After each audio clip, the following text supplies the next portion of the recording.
Les processeurs Intel 14e génération ont suscité beaucoup de discussions, avec des performances critiquées et une remontée rapide d'AMD dans les ventes. 1. Pas une vraie nouveauté. La 14e génération est perçue comme une mise à jour mineure de la 13e génération, avec peu d'innovation technique. 2. Un changement de stratégie décevant. Intel a misé sur un marketing fort, mais a déçu avec un manque de transparence sur les avancées architecturales. 3. Consommation énergétique excessive. Ces processeurs ont été critiqués pour leur consommation élevée, AMD apparaissant comme une alternative éco-énergétique. 4. Une concurrence féroce. Pendant qu'Intel sortait cette gamme, AMD lançait les Ryzen 7000, offrant de meilleures performances par watt. 5.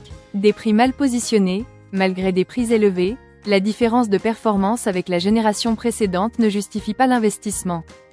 6. Problème de chauffe. Des tests ont révélé que certains processeurs avaient des problèmes de dissipation thermique avec des solutions de refroidissement haut de gamme. 7. AMD gagne des parts de marché grâce aux critiques sur Intel. AMD a vu ses ventes augmenter et a repris des parts de marché. 8. Retour aux anciennes générations.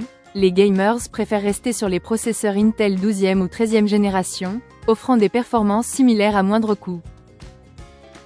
9. Une pression pour Intel. Ces échecs mettent une pression énorme pour la 15e génération, avec des attentes élevées.